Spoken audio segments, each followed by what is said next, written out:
Good evening, everyone. That's so great. Listen, this is if you are a Henrico County resident watching online or in person, this is the place to be in the entire county. We almost have half of our county staff here today. I mean that seriously. I want to welcome each of you to Fairfield Forum. If you've never been to one before, my name is Reverend Roscoe D III. I have the distinctive honor and privilege to represent the Fairfield District on the Board of Supervisors, and I'm also the chairman of the board this year, after having serving 8 years on the board of the school board. And so I'm so happy for you all to be here. We have a packed agenda. But before we begin, I would like us to greet our Senator, Schuyler Van Valkenburg from the 72nd District. Please come greet us. This is our state senator. Come on, give him a hand as he comes.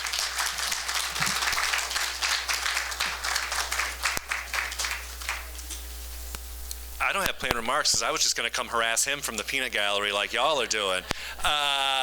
If you don't know me, I'm Schuyler Van Valkenburg, and I represent everything west of Route 1 in the state Senate.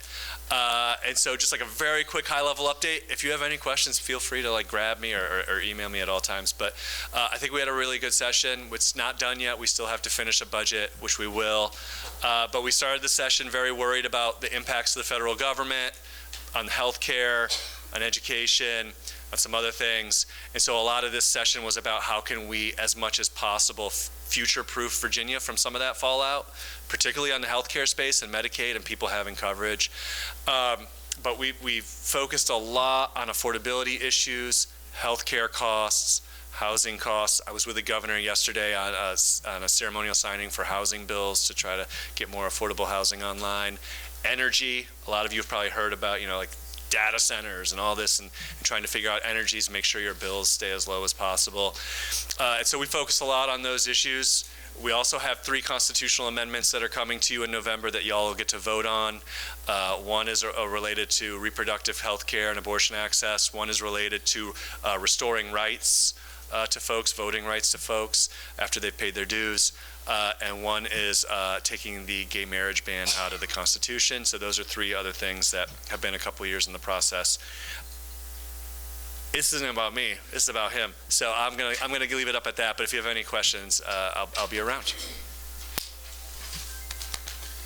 Come on, let's give our senator a hand. Thank you, Senator. All right, we're going to kick off tonight. We're going to ask our Assistant Director of our Parks and Recreation Department, Mr. Julian Charity, and Ms. Mary Stanley, Recreation Manager, to come and give us things to do with Recs and Parks this summer.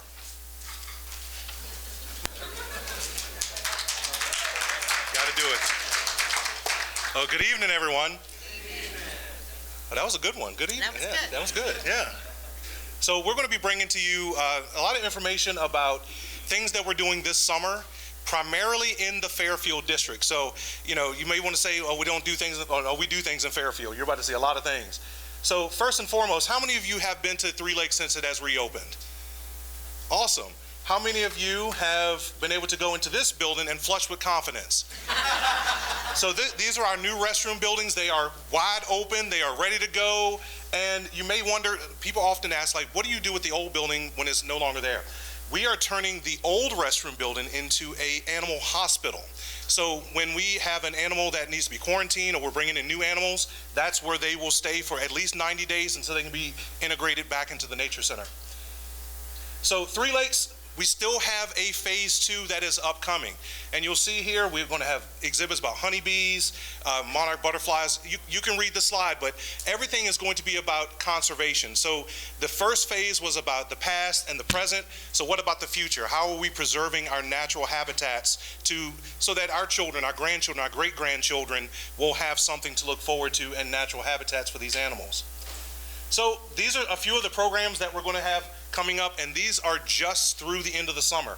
So you can imagine we are literally in the process now of planning all of our fall programming and looking forward to winter. But these are a few of the things. If you are interested, they're all free. And we're going to be saying that a lot, because all the programs that we are offering through this summer are free for all. Remember that. Oh, I'll hold the clicker. You hold the clicker. All right, so we are wearing, as you can see, our summer attire. We are so excited for summer. And Julian's hat lights up. All right, so At Belmont and Eastern Henrico Rec Center, which is the Fairfield District, we have lots of recreation programs coming your way. One of my favorites, which is the first one, it says Youth and Teen Line Dance. We are providing a new program for the youth line dancing at Eastern. So we are hoping it's going to be successful. Again, we have a lot of arts and crafts outdoors, as you can see, and a lot of history, activities, and lectures. All right, fitness classes. We have 2 fitness centers. One of them is at Eastern Henrico Rec Center. And the fitness center is $10 for an individual, $20 for a family. And also the group exercise classes, they're totally free. So if you're not interested in a fitness center pass, then you can participate in the free classes, and you can see what those are: yoga, belly dancing, Zumba, etc. We provide a lot. Summer camp. We are all full for our summer camp. We have 8 sessions, 8 sites, and all of them are at capacity with a large wait list. I have to say that with Henrico County, we do provide a free camp, which is super exciting to meet the needs of our community. So if you know children or have children or grandchildren who live in Henrico and they were not able to get in this summer, please look out for the beginning of 2027, because that's when registration and all the information comes out. And also, if you know anyone that is of the age, anyone the age of 15 and up, we actually hire 15-year-olds and up to work in our summer camps. We start hiring in December. We start recruiting for that in December. So please be on the lookout for that. But please don't send us your duds. We love to have great kids working for us, and we will train them. We will train them. Yes, ma'am. I got a question for you. How did the plant sales in Henrico County and Master Garbage go? This was the first year they moved it to the East End. I believe they sold out.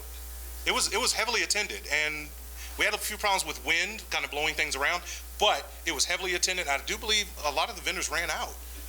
That's what you want to hear. Mm-hmm. All right, well, speaking of plants, great segue. Okay, so at Belmont, coming in June, we have our first ever Belmont Botanical Bonanza. We're going to have lots of games, scavenger hunts, and puzzle races, and every prize that we give is a plant. We've propagated lots of plants, so we're excited for that one. And our annual National Night Out, whoop whoop, is at Eastern Rec again, which is Tuesday, August 4th. Come on out, get to know your community. We'll have lots of vendors, a DJ, and food. So come on out to that. All right, and more community events. We have Senior Summer Mixer at Belmont and Eastern, our Back to School Bash at Belmont. Churning Up is new. We're making ice cream and butter, and we're going to do different flavors of butter. So come on out for that one. And Neon Night, that's for our youth, and that is in August at Eastern. All right, and this year is the 250th anniversary of our nation. Declaration of Independence was signed on July 4th, 1776, but Henrico, we're going to do it up big. A celebration so large it cannot be contained to one day. So on July the 3rd, we're going to be celebrating at Dory Park from 6 to 10. Fireworks, lasers, hot air balloons, big time. Well, not to be outdone, at Crump Park the very next night, lasers and hot air balloons. We're going to do it up with the Richmond Symphony. It's going to be a lot of fun. And Plunky and Oneness are going to be our signature on the 3rd. And then 2 weeks before that, our Juneteenth celebration. So Saturday, June the 20th, 4 to 10, get a little excited and I turn my head. Dory Park, we're going to be setting it off. Fireworks is going to be a grand time. So many things going on. It is the largest Juneteenth celebration in the region. Last year we had a record attendance of over 24,000. If you weren't there, you were one of the few. So please come and join us. It's going to be a lot of fun. And also with our 250th, we are having traveling exhibits. Now, we just put up the dates for Eastern and Belmont for our Fairfield sites. They are traveling to all the rec centers through the county.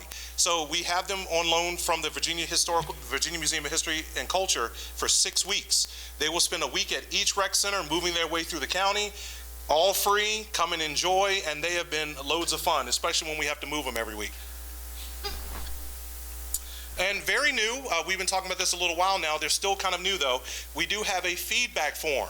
So let's say you're walking through the park, you see some damage, you see a branch that has fallen, or something you think is potentially could be dangerous, or you have a great experience and you want to tell everybody about the wonderful presentation that Mary and Julian gave. You can scan that QR code, send feedback, send critiques, you can send praises, tell us all those things. They make it directly to us, and we will be able to go out and triage all those things as they happen. So this has been a great tool for us. We've been using this since September, and they are rolling in. Sometimes it is literally telling us that, hey, we were at the park, there was something going on, we didn't exactly know what was going on, and we want you to know about it, and to things like, oh, there's an expired soda bottle in the soda machine. We get all those sort of things, and it's great help for us.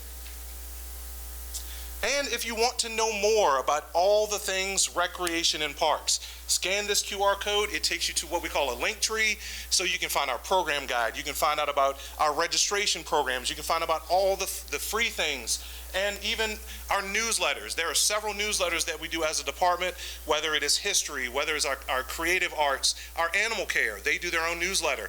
You want to find out more information, please sign up. If you're interested in volunteering with us, we are glad to have you. We will train you, and we have fun.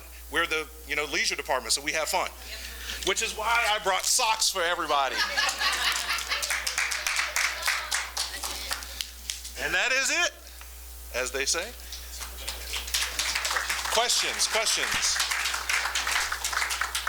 Any questions? If you could come to the mic on the side, please, so everybody can hear online. Well, we got folk online, though. Yeah, please, if you could.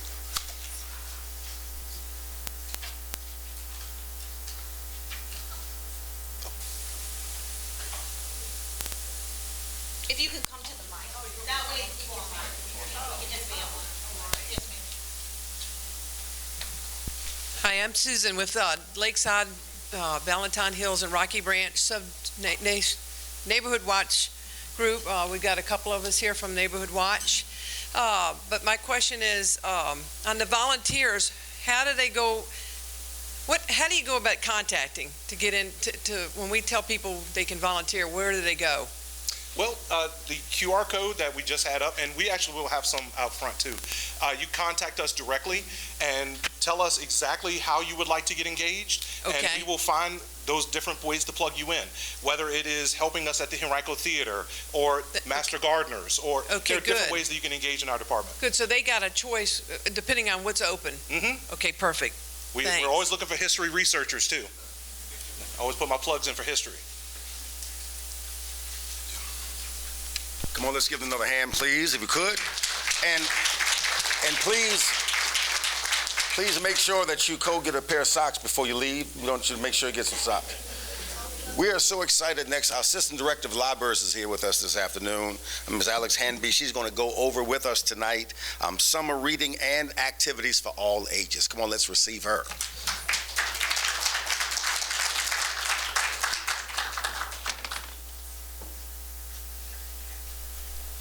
Thank you so much, everybody, for having me. I'm Alex Hanby. I'm one of the assistant directors for the public library system, and I'm here this evening to speak to you about our summer reading program that started on June 1st. As you can see from our slide, we have a really fun theme this year. It's Unearth a Story, which has everybody's favorite animal, which is dinosaurs. We love them at the library. We know everybody else does too. Here we go. Okay. This is our summer reading challenge. Obviously, as librarians, we are super jazzed about reading all year long, but during the summer, we get extra excited about it. And as you can see from the picture, this is some of our wonderful creative staff who have really taken the theme to the next level to get our patrons super excited about summer reading. And we want to let everybody know that summer reading is for everybody. That's all ages, not just our children. So we invite you to come to any of our 9 public libraries, especially the 2 in the Fairfield district, Fairfield and North Park, to come unearth a story with us this year. For those of you that may not have been in the summer reading game for a while, summer reading is a great way to keep our students and young people engaged with reading during the summer months when they're out of school. For those of us that might have children, us included, you may have heard of summer slide, where children tend to kind of backslide a little bit during the time they're out of school during the summer. Summer reading is kind of a great way to keep them engaged with reading during the downtime of summer, and to keep them kind of with reading at the forefront with all the other activities they may have going on. We also like to look at it as an opportunity to turn our buildings into destinations for families, so that everybody can come in not to just browse books or use our technology, but to attend some really cool programs that our staff work really hard to put together to engage with our communities. The best part about summer reading is that you get to win prizes for reading. I mean, us at the library just think reading is great on its own, but I think that prizes take it to the next level, and a lot of our participants over the years would agree. So we did show a picture of some of our prizes, which are generously provided by our friends of the Henrico County Public Library, but I thought I'd do a little show and tell, because that might get you a little more excited. We do have different levels, but we'll start with our smallest kids. Well, I should say, everybody that signs up will get a pencil, a reading log, and a bookmark.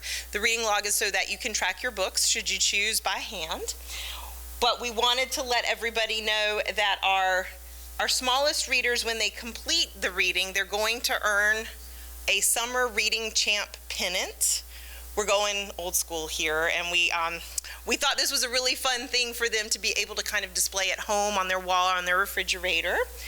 But then we also wanted to kind of keep them coming back for books. So our littlest readers will earn a very cool tote bag to be able to come back to the library and get more picture books to take home with them. We hope that they use it year round. But this, I have to say, this one is my favorite. Our bigger little kids are going to earn this really cute drawstring backpack. Again, you can tote your books in it, but we know as the kids get a little older, there's going to be some other odds and ends in there as well. Our teens this year are going to earn a really cool water bottle. It's reusable and sustainable. We do try to keep that in mind when we are selecting our prizes for all of our participants, so we think this will be really fun for them.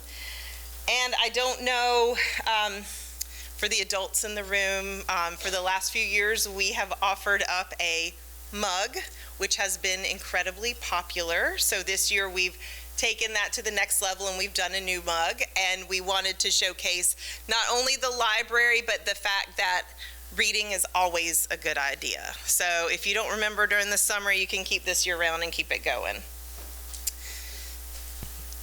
We also have some really cool grand prizes that you can enter to win by hitting some of the reading milestones, and I'll talk about those in a second. For our smallest readers, the option, their prize will be some plush dinosaurs. For our children, they'll be able to pick between entering to win a Nintendo Switch or a 3D printer. And then for our adults, we've got a bird buddy that can be entered to win for. Our kickoffs have happened. We've got those in play. All of our libraries in the county are doing their own kickoff programs to get people psyched about summer reading, and today was Fairfield Libraries at 2 o'clock this afternoon. Our North Park kickoff is this upcoming Saturday at 11 a.m., and our staff have put a lot of thought and effort into getting those going. When you come to one of our summer reading kickoffs, you will be encouraged to sign up for summer reading, and you can do that one of three ways. The first is through the Beanstack app, which can be found on the App Store on any device. You can download that and log in with your library card and sign up. The second way to do it is to go to our library's website, which is henricolibrary.org/summer reading, and you can find the sign-up information there. And the third way to do it is to visit one of our physical locations and to get a reading log, and you can color in as you read to track your reading that way. You can also scan our QR code here, and you will find out more information about all of the summer reading kickoff programs going on throughout the county. We have lots of programs. Summer reading isn't just about reading, but it's also a way to come engage with us at the library and have some really cool programs, especially when we get to plan them around such a fun summer reading theme. We've got Living Dinosaurs with My Three-Chambered Heart happening across the county, but they're coming up this Monday at both Fairfield and North Park. We're really excited about this, although it's not me that's most excited because I'm a terrible speller about dinosaurs. But we've got a dinosaur spelling bee happening for our children. So I'm really going to be excited to see who is left standing in terms of some of those really complicated dinosaur names. But you can also find out more information about all of the programs we're doing by scanning the QR code at the bottom. We also have some really fun events that aren't just dinosaur themed happening this summer, and we try to make sure that we've got lots of things happening for our kids and teens. Here at Fairfield coming up, we're doing a Nailed It Cupcake Edition, and this is where the kids take the inspiration cupcakes and do their best to recreate with those. Anything food related is always a big hit with our kids and teens. And then at North Park on the 14th, we'll be having the Barefoot Puppets come and do a brand new program for us called The Girl Who Cried Dragon. And if you have not had the opportunity to come see the Barefoot Puppets, I welcome you to come do so. They're a lot of fun. As Julian mentioned, we are part of the Free for All incentive for Henrico County this summer. Everything that we offer at the library is free of charge. You don't necessarily have to have a library card in order to come and join. We encourage you to sign up for one if you don't have one. But everything that we offer is free.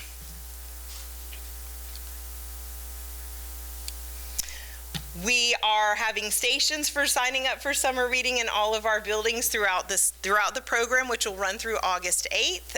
We welcome you to come in and sign up with us in person or online. We hope to see you soon at the library, and I would be happy to take any questions if anybody has any.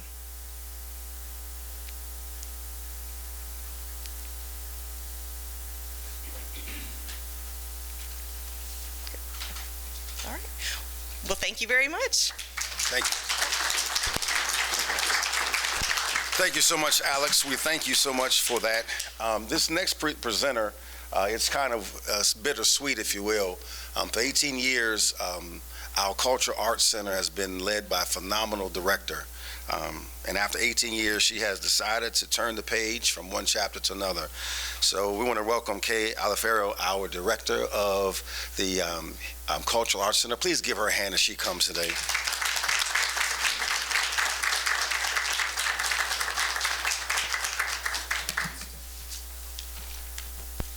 So just a little bit about the Cultural Arts Center.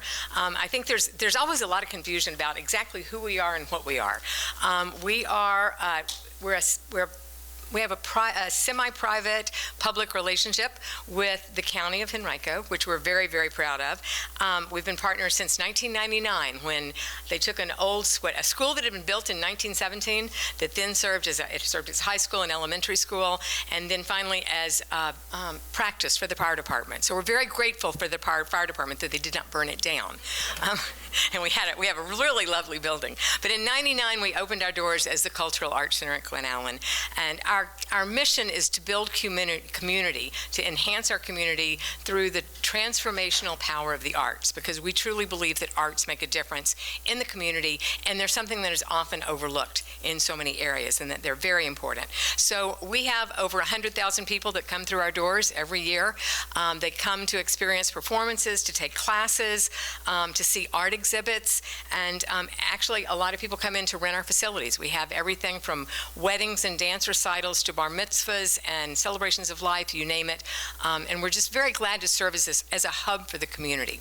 Now, I'm feeling kind of bad. I don't have a cowboy hat to go with my boots, And I didn't bring any visual aids, but there's a good reason, because we are just about to announce our new season. So normally I'd come and I'd be plastering everything with brochures, but we are actually holding those until June 9th, when we will make a big announcement, and we're actually going to have a big party.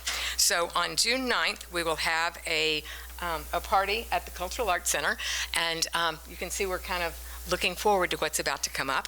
And we will be announcing all of the groups that are going to be coming in to sing. We have performances inside the theater. We also have an outdoor stage now that we started when COVID came about. We used to sell, circles, little crop circles that you could sit in. But now it's just it's a beautiful outdoor stage that we really are enjoying. We also have, during the inclement, when the weather's a little inclement, we have shows in our ballroom. So we have shows going on all the time, every kind of song, every time of music you could imagine. And the one thing we like to say is that we possibly have the best music you've never heard of. A lot of people, we don't bring in the great big acts that bring in hundreds of thousands of people. What we do bring in are the best in class. And so you can rest assured that when you come out to the Cultural Arts Center, you're going to see something that you really enjoy. Now, if you want to get involved in the arts, we also have classes going on all summer. We have camps. We also have workshops, and there are always wonderful art exhibits that you can see when you come out to the center. I'm going to turn this out. I had it backwards, no wonder. So a lot of things, people see a lot of what we do because we're visible, we're public. But what I really want to talk to you about today and to update you on is what people don't see, and that is our outreach program. We have an exceptional outreach program because we know that not everyone can take advantage of the arts. So we go out to people. We have a program, actually our first outreach program started with Kenny Ragland. I sat down with Kenny Ragland and said, any interest in PAL and the arts? And he was like, yes. And for over 10 years, we have been doing arts with PAL. And so that really got us started and focused on our outreach, and we've branched out from there. As you can see in the first part of the slide, we have a wonderful program at James River Juvenile Detention Center. This is where kids from our area from ages 11 to 19 are incarcerated. It's just a very warming experience to go out there. We have an intensive summer program for them. We're going to be teaching all kinds of things. We teach art. They do beautiful paintings, which we also sell from time to time, but they have beautiful art. Also, this year we started a music program. The kids are actually composing their own music. And then we brought in someone to do written words, so they're also writing the lyrics for those songs. I can tell you that one young man I asked one day, I said, are you enjoying the program? What's it doing? And he said, before, when I used to get mad, when I'd get angry, all I wanted to do was fight. And now I've found that if I draw first, or if I work on music, I'm not mad anymore. That's the kind of power that this has. I bought a painting from a young man at James River, and I asked him, I found out it was his first painting ever. He had a 2-year-old daughter. He was 17 years old, had a 2-year-old daughter. And I said, so, he said, this was his first painting. And I said, well, I bought it, but let me give it back to you, and you can give it to your daughter as your first painting. And he said, well, if you keep it, what would you do with it? I said, well, I'd hang it in my office. Do people come in your office? And I said, yeah. People would see it? Yes. And he said, you keep it, I'll paint her another one. But I started thinking about it. I thought it was really funny, and then I realized this kid probably never had a parent put his picture up on the refrigerator. They're gaining so much self-esteem and so much self-worth by doing this program. Now, then we took our outreach program to the other end of the age spectrum. We actually have a program called OMA. It's a free program, and it stands for Opening Minds Through Art. And this is for people who are living at home with any kind of dementia or some kind of a brain disorder or disease that causes changes in their behavior, but they're living at home with a loved one. So what we do is we have that loved one bring their elder into the Cultural Arts Center, and they have a wonderful art class. They create some of the most fun art. They sing songs, and it's just amazing to see how these people really come to life once they start doing art. And this is a program we had done in some memory care units, but we decided that we needed to take it one step further and reach out to those people who are living at home, because those caregivers were so so isolated. And so this program gives the caregivers a chance to come together, also have an art experience, but then we can also help them with whatever they're dealing with, whether they need to talk to a lawyer, a doctor, a dietitian, whatever it is, we can help them with that.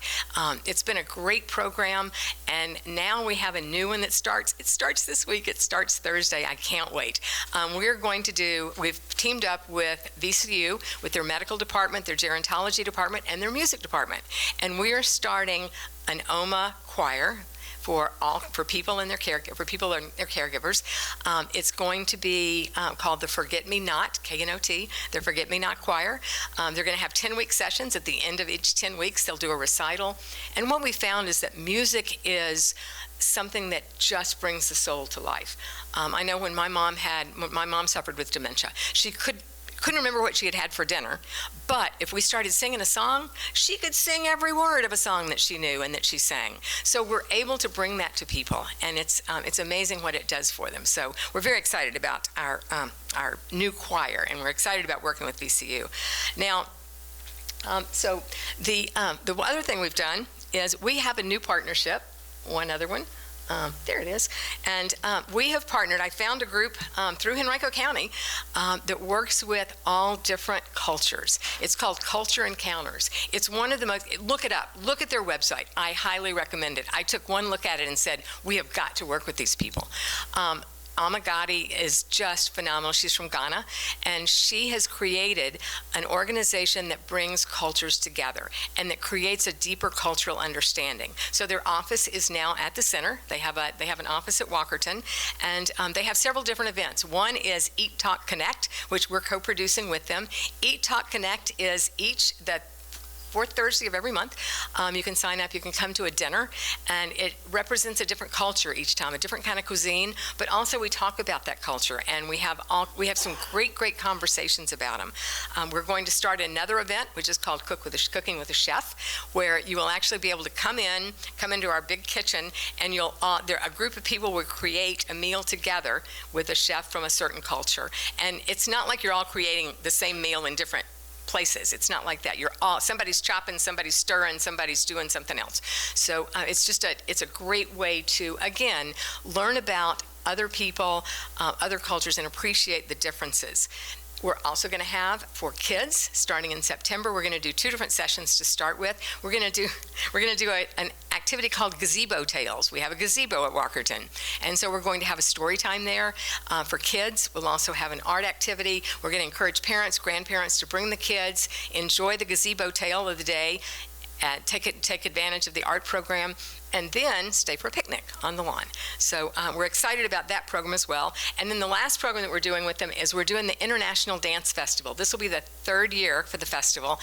We have, I think, 28 different cultures represented as dance groups. You can come in, you can watch the dancers. You can even take lessons. So it's a great opportunity to, again, come out and just enjoy. And the one last thing I want to tell you is I saved it for last because this is what you need to go home with, or if you're at home, you need to stay at home with it.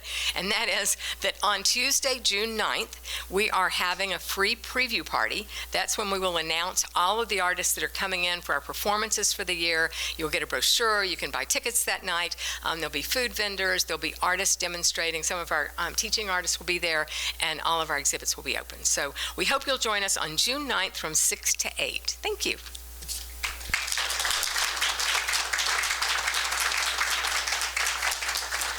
Thank you so much, Kay. You have some big boots to fill. We're excited next to have our Executive Director of our PAL program, Mr. Kenny Ragland. Come on, let's receive Mr. Ragland.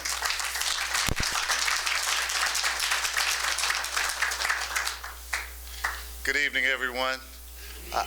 I would have dressed up, but literally, I'm coming from our summer camp. Just yesterday, we started the Henrico PAL summer camp, 500 kids for 8 weeks. So you can imagine, I didn't have an opportunity to change yet, so thank you for being patient with me. What I'm going to do is very briefly, because I was told to keep this thing short, I can talk all day about PAL, is I'm going to give you an update on what we're doing this summer as well as what we're doing in the future, the impact of the program. I don't want to be presumptive and think that you know what PAL is, but PAL is a nonprofit, state-licensed, evidence-based youth crime prevention program.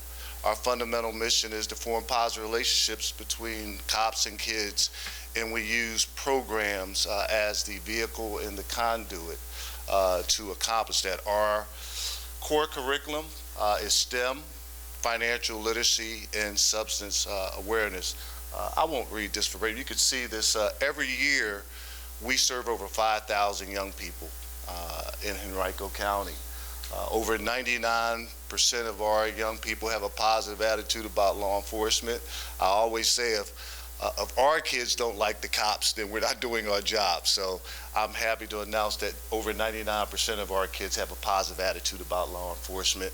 In our after-school program, we have about 400 kids in 4 locations throughout Henrico County.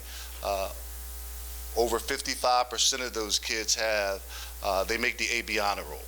So we're really having an impact on young people's lives. And more importantly, after they come through our program, because this is all about nurturing our kids, impacting our kids so they can go out and be successful citizens. Over 97% of the young people that come through our program and go to our YLC, which is for our older young people from 12 to 18, they go off to military, they go off to trade, or they go off to college. So we're really having an impact on their lives. Some of the programs that we have, you can see I mentioned that our core curriculum is STEM.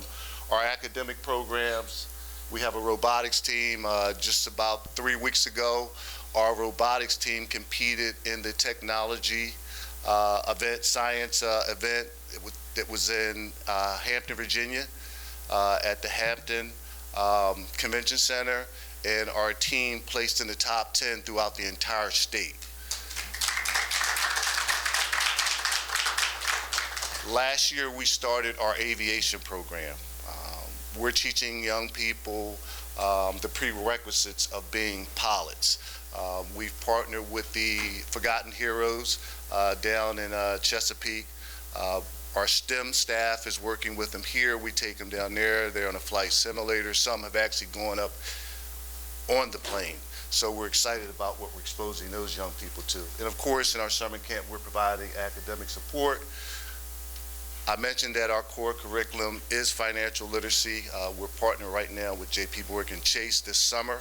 All of our kids are going to get workshops in reference to financial literacy because it's just being completely transparent. A lot of the kids that we serve, they come from parents that live paycheck to paycheck. I'm pretty sure we all know people in that situation. And when we were doing our research, and particularly through JP Morgan Chase, we were told that young people develop their spending habits as early as 6 years old. So here in Henrico County, we want to make sure that we're in front of the curve in terms of educating our young people. We have anybody here play chess? We have a chess program. If you don't play chess, I challenge you every Friday at the Belmont Recreation Center. It's for free. Young and old, we will teach you how to play chess. We have 2 certified chess instructors that work for your PAL program. It's from 6:30 to 8:30. You can come out and play chess. Our athletic programs, we have a youth basketball league every winter. Our dance team, if anybody's familiar with our dance team, we have not only a national award-winning dance team, we have an international award-winning dance team. They just got back from Vegas probably about 6 weeks ago and won 2 international competitions. We have open gym every Thursday at the East End Recreation Center. We also have a fishing program that we put on for young people as well at our fishing pond at the Math and Science Center. Of course, we provide mentoring, we provide leadership, and our after-school program, I mentioned that. I'm excited about it. We're trying to grow that program. We are in 4 locations throughout Henrico County. If you know anybody that's looking for after-school, K to 8, 8th grade, we're probably the organization for you. There is no other after-school program. I challenge you to find an after-school program, not only in Richmond, but in this region that has the curriculum that we have, from the homework support to dinner to STEM curriculum to dance to arts and crafts to chess. So all those things are contained within the after-school program. And I mentioned the summer camp. I'm excited about that because this year we formed a partnership. When I say we, I'm talking about National PAL. We formed a partnership with the NFL. So we're going to have young people playing flag football all across America. And here in Henrico, we have 5 locations this summer. It's at Harvey, Baker, Chamberlain, Skipwith, and Pinchback. Every site is going to represent an NFL team. They're going to get an NFL flag football jersey, and we're going to have over 500 kids playing flag football contained within the summer camp. So we're excited about that. We have a full-fledged music studio for those who love music or think you can sing. We have a studio. We have a full-fledged studio. Matter of fact, our group has just created a song for National PAL that's going to be presented very shortly, and it's at the Math and Science Center. Some of the community events and the impact we have our Thanksgiving turkey giveaway. I'm always excited about that because back the Saturday before Thanksgiving in 2007, it was just me and one volunteer. And we gave away 50 turkeys and 50 food boxes. Now we give out we deliver over 600 turkeys every year with food boxes, and we have hundreds of volunteers. And those turkeys go to families all throughout the Richmond metropolitan area. And of course, we have the Shop with the Cop event, where we take kids on shopping sprees, and we have our golf tournament. We just had it yesterday. Thank you, Dennis, who is a board member of ours, and he's co-chairman of our golf tournament, so thank you. It was at the Dominion Club yesterday. We had over 100 golfers, and it was all to raise money in a fun way for young people in Henrico. I'm excited about this because this is what this program is all about. Out of all the thousands of young people across America that we serve, out of all the thousands of officers that engage young people, this year in May, our very own PAL officer, Adam Mazzullo, was recognized as the National PAL Officer of the Year.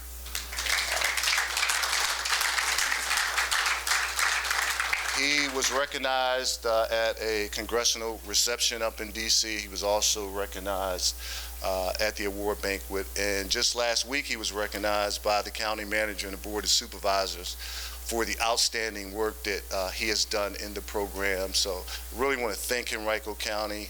I'm not surprised. That's the quality of services that Henrico County provides. So if you see Officer Mazzullo, please congratulate him. Now, this is what I'm excited about. I talked about our impact. I talked about our program. Now I'm going to talk very quickly about where we're going. Henrico PAL has been around since 2007. We're on our 19th year. And one of the things that we want to ensure is that young people are provided with programs for generations to come. So we are in the foundational stages of a capital campaign. The county has graciously allowed us to use the Math and Science Center. Anybody familiar with that location? That's where we're housed out of, with the caveat that we would raise the money to build a facility. So we are in the process of starting a capital campaign to build a state-of-the-art youth and family education and recreation center unlike anything this region has seen, not only for kids, but for families. We're talking about for kids, we're talking about STEM labs, dance studios, after-school programs, daycare, boxing gym. As far as, older folks or those young at heart, we're talking about parental classes, financial literacy classes, classes for seniors, We'll also have a food bank. Right now, we're partnered with the Henrico County Food Bank. We actually have a garden going on now. So look out for this information if you're interested in being a part of PAL in terms of volunteering, in terms of kids in the program, in terms of partnering with us in this endeavor or any other program that you may have seen or activity. Please visit our website, which is henricopal.org. It truly takes a village, and it's going to be a heavy lift to do this, but I am confident that we've had a prevailing wind at our back since we first got started in 2007, and I have no doubt that that's going to continue. So with that being said, does anybody have any questions of me? I know I gave you a lot of information very quickly. Any questions for me at all? Great. And I'm sorry. Keep doing the great work that you're doing in Henrico County. I'm proud to be a resident of Henrico County since 1968. Wow. I've watched the turnaround and the growth. That is fantastic. Yeah, thank you. Thank you. Well, it's definitely a communal effort. And remember, every kid needs a pal. Come on, give it up once again for Mr. Kenny Ragland. So we're excited. This very building that you're in is a part of our sports entertainment, Henrico Sports and Entertainment. And we're so excited that our Executive Director, Mr. Dennis Bickmeyer, is here. And also we're going to ask our EDA Director, newly installed Director, Ms. Kara Tratina. They're going to give us updates on economic and community development at this time. Come on, let's receive them.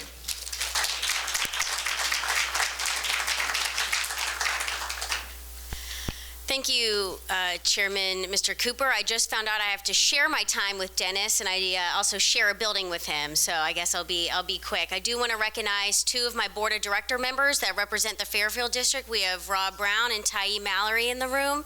Yes, let's give them a round of applause.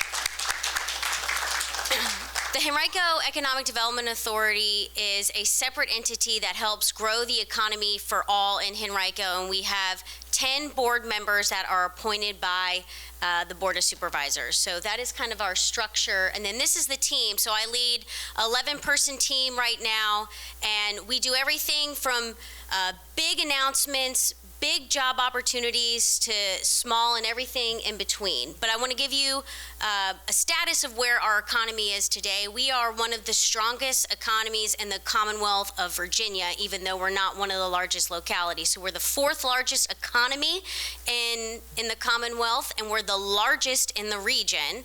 We have the 3rd most jobs. So if you think about that, we bring in more people to work here than we do leaving, which is a great thing to do when you're trying to attract jobs and keep the residential tax burden low. And then our unemployment maintains at a very low level when you compare it to the national level and the state level. So every economic measure, we have a very strong economy. And why does that matter? That matters because if we have a strong business sector, that helps make a quality of life better for all. That means they're contributing to the tax base. They're giving us additional benefits to have really strong free programs for both our Recreation and Parks and our Libraries Department. And we also have the ability to keep our tax burden, which is the lowest residential tax burden of the 10 largest localities in Virginia, at that low rate because we have a business community that contributes. So I'm really proud to be able to lead that, and the team that I work with does that on a daily basis. We also are recognized on an international level by having 6 Fortune 1000 headquarters. So some of the top largest companies have their global headquarters located right here. Top talent, top recognition in our locality right down the road from here. So in addition to just focusing on traditional private sector investment and job growth, the Henrico Economic Development Authority also knows that to have a strong economy, we have to make sure that there are other factors that contribute to that quality of life, that people who work here have the ability to access childcare, that we're keeping the housing affordable, and we're contributing to that prospect, and we're also increasing infrastructure and connectivity and access opportunities. So workforce, childcare, infrastructure, and quality of life, in addition to attracting and retaining the strongest businesses, are some areas that we focus on I'll just touch briefly because I know we want to hear from the sports guy more than we want to hear from the business lady. So, but from a workforce perspective, we're always thinking about how do we get a student from Henrico County Public Schools to a high-paying job in Henrico County and keep them here. And so we look at our elementary schools, our middle schools, and our high schools internship programs. We partner with our community college, Reynolds, right down the road from here, along with any other higher education institute that we have to make sure that we're connecting them to the job opportunities that are available here, because we have a very diverse economy. If I were to show you a pinwheel and each slice of the pinwheel was a different industry, there would be too many colors. There's too many slices, and we could actually all eat a slice of pizza because this room is filled from that slide, which means that if there is an opportunity for somebody to get in manufacturing, engineering, a scientist, if they want to get into hospitality, we have all of those offerings right here in Henrico County. And so these are just some efforts that we do right now with our high school partners and also with our larger businesses. Childcare, we have a partnership with the YWCA, which is a group that helps fight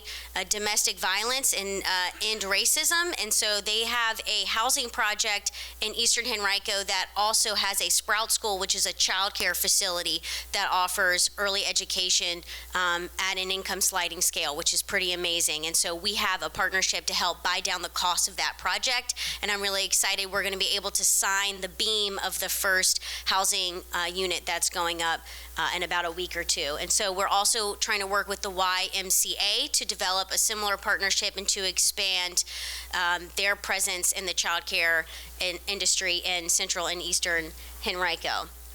Infrastructure, we partner all the time to help with roads and utilities to make sure that everybody has the same connectivity that the business sector do. So anytime that we are talking with a business, we're also trying to figure out how we can make sure that those expansions that we're talking about directly benefit the surrounding communities around them. And then quality of life. Like I mentioned, we're not just about businesses. We have partnered time and time again to make housing projects come to life. I just talked about the YWCA right here in this beautiful district, Clover Spring, formerly known as Glenwood Farms. That happened because the EDA was able to give a loan to the developer of which they paid back. So there was no impact to the taxpayers, and in fact there's a positive economic impact from a tax-based perspective, and we've doubled, maybe tripled the amount of affordable housing units, both for sale and for rent, right there at Glenwood Farms. So that's really incredible what we're able to do when we think broader of traditional economic development and think about how we can make an impact.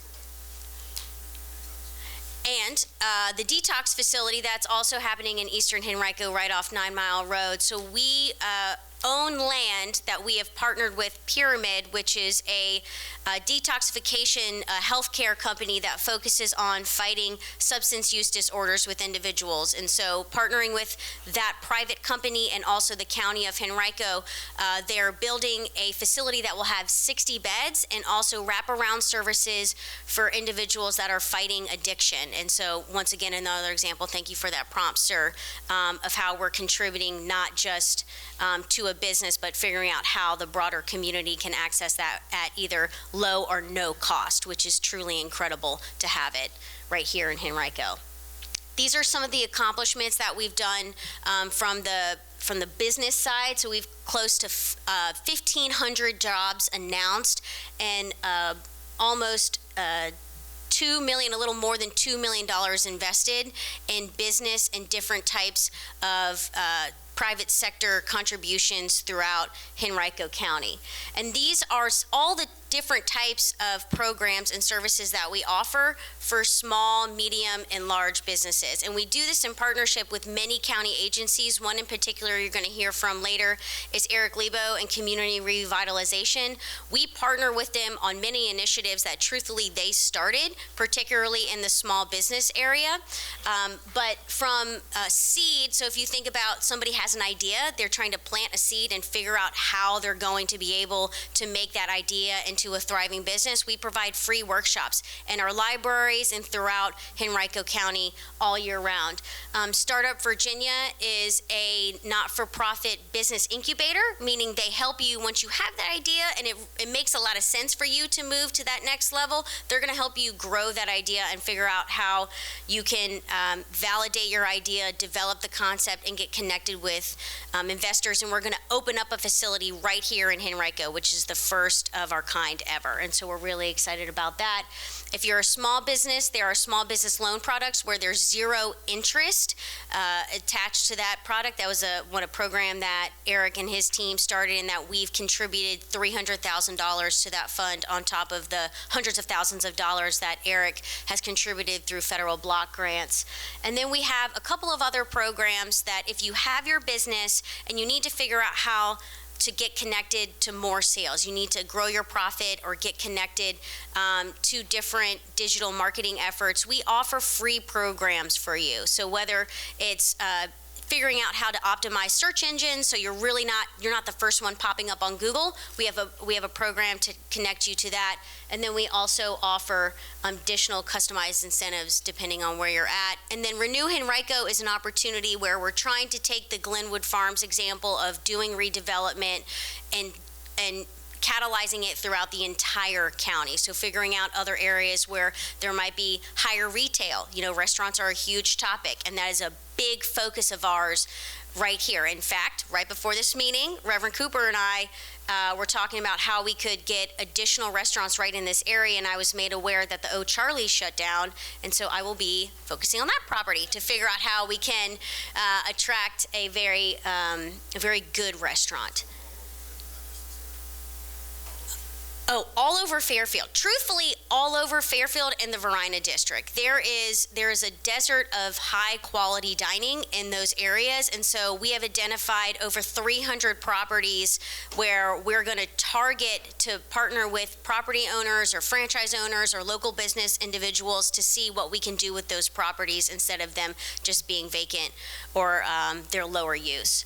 These are the seed programs. I won't go into it, but if you have a good idea, reach out to me. I can get you connected to our small business team, and they can help you figure out how to take your idea to a business.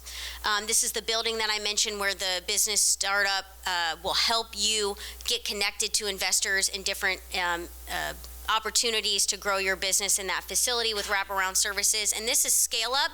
This is the loan product that is 0% interest. And that is so important for me to reiterate that, because in this current rate environment and in this current environment where banks are taking less risks, we're leaning in. We're going to take a lot of the risk with you, with our partners at Community Revitalization and Bridging Virginia, which is a community bank, and we want to see your business grow. We want to see you expand that commercial kitchen, and we want you to hire people right here in Henrico County, and we're going to help you do that.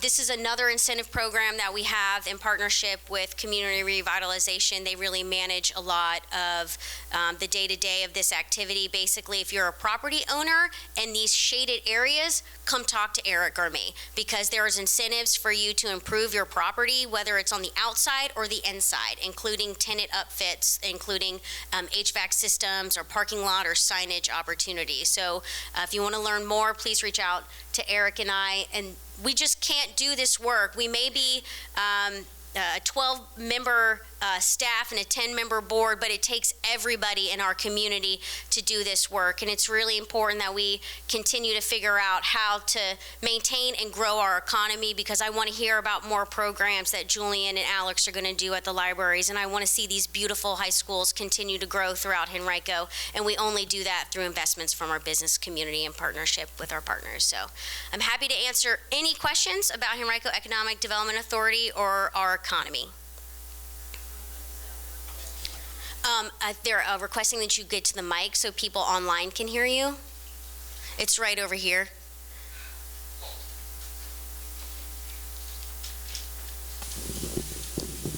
And for the record, everything that Dennis is going to talk about, we partner together. So I do really cool sports things too with him. So just keep that in mind when he's talking. I'm not very good at golf, though. I wasn't expecting to get up at a mic. I just want to say something quickly in reference to the personal property taxes that's going on that is due this month. I think the first half of it. But what I'm called up here, stand up here for, in reference to senior citizens, I'm finding out because I have an elderly friend. She's 80, and she's paying personal property taxes, and she's on a fixed income. She only get her Social Security check. And I just don't understand why the county, Richmond, Henrico does more on behalf of the senior citizen and let them know about a program that they may be exempt from paying taxes. I know it's based on your income and your age. And this particular lady, she's 80 years old, and she, like I stated, she's only getting her Social Security check, and she has a difficulty paying her taxes, which she probably was exempt from paying taxes because from my understanding, when you turn 65, and it depends on your assets and everything, you may be exempt from paying taxes. So what I would like to know, how can we get that information out to the senior citizens to let them be aware about the program that they may be eligible for, because she's in her 80s. She probably was exempt at the age of 65, but they're not going to reimburse you. They'll start at that particular time when you file the paperwork to be exempt from paying taxes. So it's a lot of senior citizens out there may not be aware that they shouldn't have been paying taxes at all. And, you know, I just feel bad for her because she got to pay like $2,000 a year, $1,000 every 6 months. So can you all come up with some type of program to reach out to the senior citizen or people that may be eligible where, you know, they be exempt from paying taxes? And I know if you're a veteran and if you 100%, you don't pay taxes, but it's no information like visible out there. So, you know, you walk into the personal property places and you go pay your taxes, and I mean, I know they don't know your income status or anything like that, but I just think we need to make sure, especially the senior citizen that's on a fixed income, be aware of that program. Yes, we can absolutely make sure more people are aware. I'll pass it along to County Finance. Are there any other questions before I pass it over to Dennis? All right. And Reverend Cooper would like to speak with you afterwards, ma'am, just to make sure he can fully appreciate your question. But thank you all for your time.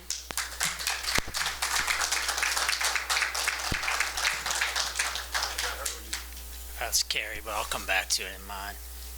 Good evening. Thanks a lot for the opportunity to be here and the invitation to be here. I'll talk briefly about the Henrico Sports and Entertainment Authority. We were founded in 2022, so we're still, as I always say, we're in our toddler stage right now, but we're the first of our kind in the Commonwealth of Virginia. So that's a lot of fun to build something from the ground up and to write the playbook as we go along. But we live in the space like economic development, but with a sports twist to it, tourism, and a sports commission where we go out and attract events and entertainment to come here to our county. We really focus on bringing events in. Obviously, the Sports and Events Center is packed 46 weekends a year, just since the times that we've been open in a couple of years. So we go out and bid on events. We bring them here to our county. We also own and operate several of our own events. If you've come here for the Atlantic 10 Women's Basketball Championship, that's an example of an owned and operated event that we brought here to the county. And the economic impact that we're driving, Carrie referenced it as well, helps to keep the tax base low here, and then obviously adds to the quality of life for our residents to bring entertainment events here to our county. This is a peek at our numbers. If you look at the first number, our sports tourism impact in 2025 was $115.8 million. And that's, again, sports tourism events that we're bringing to the county, whether it's this facility or our sports facilities at Glover Park or Dory Park, our outdoor facilities, our diamond facilities. And we only measure guests that are coming to our county from 50 miles or more. So if you're 50 miles or more and you're coming for a multi-day tournament, you're more than likely staying at a hotel and eating in our restaurants. The next number up there is we did host 118 tournaments in 2025. And then the next number, $1.92 billion with a B, is direct visitor spending in Henrico County. So every September, Virginia Tourism Corporation comes out with a number for every locality of direct visitor spending from tourism and people coming to the localities. And that's our number. It's an impressive number. Hopefully we get to $2 billion in 2026. That number will be out, or I'm sorry, in 2025, because the numbers are a lag by a year. And then interestingly, the last number up there, the 127.9 million, is directly related to this building, and it's a different type of economic impact study that was done for this building, only looking at the weekend tournaments and the amount of impact that this building in its first full year of operation has had on our community. This is a different economic impact study because it also looks at salaries and wages and the impacts that we're having on the businesses in this community, because there's more businesses that have come to right around Virginia Center Commons since we've been open, and they're hiring people. Take, for example, Raising Cane's that came to this area. If you follow Raising Cane's and what they do, they're really big in college towns, and they're really big in where the youth sports activities are taking place. This is our economic impact through the year. So obviously you see in the COVID year, the 2020 dip, and then the quick rise back. But you see this major jump over the last 2 years. And again, that's directly related to this building and everything that we have going on here at the Henrico Sports and Events Center. As Carrie mentioned, we can't do what we do without partners. These are some of our primary partners. We are blessed in this county with some great sports facilities, recreational facilities. Our Rec and Parks partners, they maintain those facilities. They help staff it. They help us run the events that we bring in on the weekends and the tournaments and everything. We can't do it without them. We can't do it without our public safety partners too, by the way. I get a lot of folks in uniform here tonight, and I got to give them a shout out because they are out at our tournaments all weekend long. They're in this building keeping us safe. So let's give those guys a round of applause. The men and women in uniform, it's amazing what they do. They're at our parks all weekend. They're solving problems. They're answering questions. A dog has gotten loose and they're out trying to track down the dog, whatever it may be. They're there to help. So thank those guys. Richmond Region Tourism and Sports Virginia are our partners. I'm sorry? Oh yeah, so I recognize a lot of you, and hopefully you recognize me too. I ran the racetrack for a dozen years, so in the Fairfield district. So, and I failed to mention this too in the economic impact part of this. Those numbers that I put up there, like the 115 million, that does not include the NASCAR races or the PGA tournament that we have here in Henrico County. So that's just the events that we bring in, that we go out and recruit to come to our community. It doesn't include those other events. So, but our partners at Richmond Region Tourism and Sports Virginia, they work with us to go out and attract events here. HCPS, we obviously do a lot of work at our high schools. We use a lot of our high school facilities. Again, blessed with some great facilities at our high school that we're able to attract a lot of these event promoters to bring their events here. And we just wrapped up 18 high school graduations here as well. So that was one of the big things that our board of supervisors about building this building and getting our graduates to graduate in Henrico County. So, and now some of our neighboring counties have jumped on it. We hosted New Kent, Caroline, King William as well, and Hanover County, all 4 Hanover high schools over the last couple of weeks. The EDA, as Carrie mentioned, our partnership, it's not by accident that we're in the same building because we do work on a lot of projects together, and you saw quickly the best product slide up there. So I do want to mention that project. You've heard a lot, hopefully, or you read a lot about Best Products Reimagined. Where the old site is, the old Best Product site is off of Parham Road. As we work every day on the possibility of bringing an arena-anchored mixed-use district to Fairfield County, or Fairfield District in Henrico County. We're very excited about the prospect of the development over there, be it the arena, the housing that's going to come to that area, and then certainly the mixed-use part of it with hotels and restaurants and other retail attractions. But the arena part of this, where this is positioned off of I-95, is an absolute win for us. I know a lot of us, including myself, tend to complain a lot about I-95, but it is an absolute asset for us given our location here in the Mid-Atlantic region. So continue to stay tuned on the progress that we're making on that district. And then last thing, just the Hall of Fame. If you get a couple minutes before you leave tonight, you see our Hall of Fame display out here and our displays in the lobby. Just other quick note, we talk about economic impact a lot as it relates to dollars and cents, but the events that we do in our county also bring national television audiences, especially in this building. We've been on all these different networks with events that we've been able to do over the last couple of years. And what I will say, and this is where, again, hopefully it benefits the economic development side, is there are a lot of business owners watching some of these events on TV, and they get to learn about how great Henrico County is and all the attractions that we have here. And hopefully when they're making a decision on where to relocate their business someday, they think of us. Here's an example of some of the events that have happened here in the district, and then certainly this development alone, what it was with a mall that was past its useful life, to build a building like this, the 2 hotels, one that's open, one that'll be open in a couple months, 2 full-service restaurants that are also coming right outside our front door here as well. We do a lot of community projects. Again, our opportunity to give back to our community. Every December, the first week in December, we started a program called Holiday Cheering Gear with the Salvation Army. Encourage everyone to come out and bring a sport ball, some type of sport equipment that really goes into the hands of the ages of 13 to 17. That seems to be the age where, when you're doing a lot of Christmas giving, is kind of a missed age. People tend to think of a lot of the younger ages. This program with the Salvation Army is focused on that 13 to 17-year-old age group, and if we can get balls and sports equipment in kids' hands and get them playing, that's one of our missions for sure. And that will do it for me. I'm happy to take any questions as well. All right, thank you all.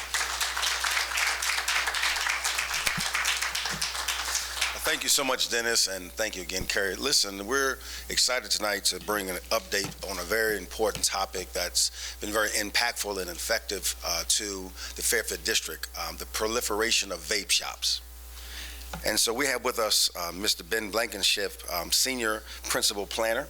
We're also going to bring up our Lieutenant Colonel Doug Baker, and also our Chief Police, Mr. Eric English, and then our Director of Community Revitalization, Mr. Eric Lebo. So I don't know if y'all are doing it together, how you all going to do it. We'll start, Ben. Okay, thanks, Ben. Can you give him a hand as he comes? Thank you. Thank you, Reverend Cooper. Good evening, everybody. I'm glad to be here with you. I'm not nearly as much fun as the speaker so far, so you'll just have to bear with me. My topic is, as Reverend Cooper mentioned, we have a proliferation of vape shops that occurred over just the last few years. And we have actually, I manage the process typically when we amend our zoning ordinance. So that's why I'm the speaker on this subject. And we amended the zoning ordinance 3 separate times to try to deal with this topic as the topic changed and evolved. We began by a restriction on primarily vaping stores, because that was what we were looking at that time. And so we tried to limit where those stores could be located. And then we found that those stores were changing and morphing and becoming different things. And so we changed tactics a little bit to what we call recreational substances. So it's a much broader view of all the different kinds of things that they sell in those stores, if you're familiar with them. I'm not going to go into the details. I think one of the later speakers is going to tell you more. But it is a county-wide issue. Everybody thinks it's their neighborhood that's most affected, but the truth is that we've all been affected by this. And so the 2024 regulations, as I said, we began really focusing on the vaping shops, and we set 15% as the threshold, that if you got more than that, then you're a vape shop. If you have less than that, you might be a Sheetz or a grocery store even, and sell a few vaping products, but that's not who we were at that time trying to deal with. We limited the new ones to some of our more intense business zoning districts, and we put some distance requirements on them. But as I said, there were ways that we found the businesses were working around that, and so we amended the ordinance again to take in a much broader list of these substances, but we were still working with that 15% threshold, and that seemed to be the biggest problem we were having. So we changed that in the third go-around to a 5% threshold. If more than 5% of their display space is dedicated to these recreational substances, then they are a recreational substances store, and they are subject to these locational requirements. Now, this is a map. As you can see, the county broken into two halves. There are red areas and there are light blue areas. Those are the districts, the zoning districts in which vaping shops would be allowed. And then you have those gray sort of blobs and circles. Those are those represent distance requirements that they're not allowed to be within. So some of those are schools, some of them are churches, some of them are parks, some of them are playgrounds, some of them are child care centers, and you can't be within 1,000 feet or 2,000 feet of those uses. So the point of this map is to show that there are not that many spots that are both red or blue and not covered by one of those gray circles. In other words, there are a few places left in the county where new vape shops are even allowed to apply to be located. But even if they are in one of those areas where they're allowed to apply, they have to go through a public hearing process, really 2 public hearings. They would make an application that would go to the Planning Commission, they would make a recommendation, and then it would go to the Board of Supervisors, and they would be the ones with the final word on whether that's an appropriate location. And of course, as you would predict, since that regulation has been put in place, we have had no new businesses of this nature open. We have had, again, some people trying to backdoor their way into it, and as soon as we have found out about that, we have notified them. No, there are new regulations in place. You are covered by those regulations, and if you're not willing to go through the public process, you cannot open in this location. And we have not seen any of the new businesses locate since that happened. And I believe, yeah, that's the end of my portion, and I don't know whether police or Eric were going to go next. All right, yeah.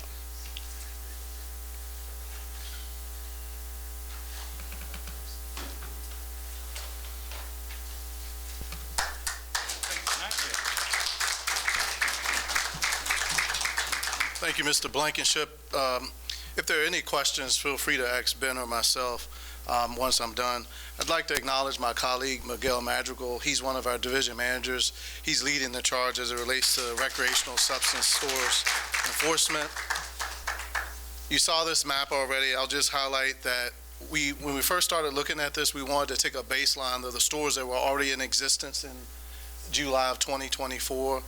We looked at 68 stores. That does not mean that all 68 met that 15% threshold that Mr. Blankenship talked about.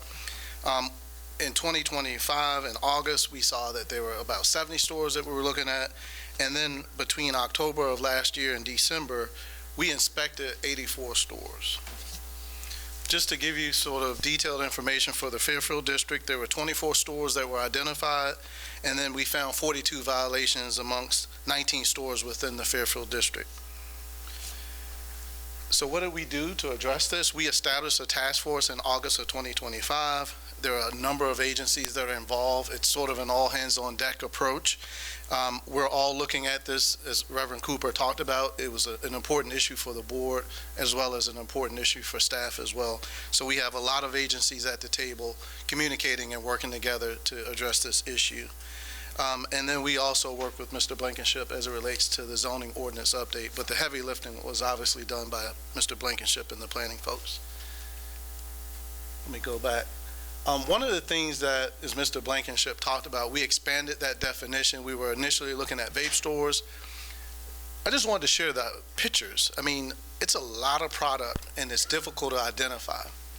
You got vaping devices and vape juice that goes in those devices. So we're looking at that. We're also looking at tobacco, cigarettes, cigars, loose tobacco, smokeless tobacco. I mean, a lot of different products that we're talking about. And then we venture into this realm of cannabis and all the variations of cannabis products that are out there. I do not claim to be the expert because, again, you got gummies, you got drinks that are infused with THC, so a lot of different products that we're looking for when we go into these stores. And then you got what's called Kratom. I never heard of Kratom until I was in one of these meetings and they were talking about it. But Kratom, again, a lot of different chemicals, and these are just some examples. And then anybody ever heard of 7-OH? Probably have no clue what that is. I don't either. But it's one of those products that we are considering a recreational substance. Tianeptine, I guess I said that right, and Phenibut? Never heard of that either. These are all the different things that are we're looking for from a zoning ordinance standpoint in terms of what's considered a recreational substance. Mushrooms, cacti, you name it, they sell it. Nitrous oxide gas. Yes. Yes. They sell it, they inhale it. Any type of bong or device used to ingest or inhale wrappings to wrap tobacco or anything, that's what's considered a recreational substance and counts towards that 5% display area requirement that Mr. Blankenship talked about. So what are we doing? We're enforcing our zoning ordinance. We're enforcing the building code. We're enforcing the fire marshal's code. We're doing anything we can to address the issues with these stores. And like Mr. Blankenship talked about, if they've opened and they're within that distance limit in proximity to a religious institution, a school, a daycare, or a park, we're going to look at it and make sure that they're cited from a notice of violation standpoint. So when we first went out between October and December of 2025, we noted 107 violations in terms of the zoning ordinance amongst 55 different stores. We did over 110 inspections with the fire marshal's office and building inspections. That's between October and December, a lot of inspections. And what we noted was there were sign violations, so they'd install a sign without going through the proper permit process.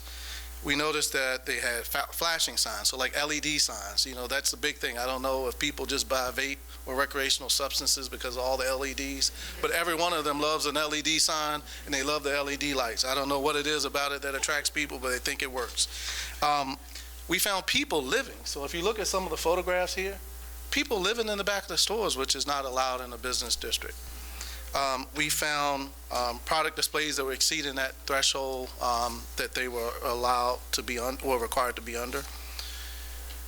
And then at this point, 99 of the 107 violations, they've been corrected. We are initiating court proceedings for the remaining 8 establishments that have not come into compliance. And then we're going to initiate, so 3 of the 8 we've initiated court proceedings. We're going to work on the rest of those in the upcoming month. And then 3 establishments have closed. We should clap, right, for that.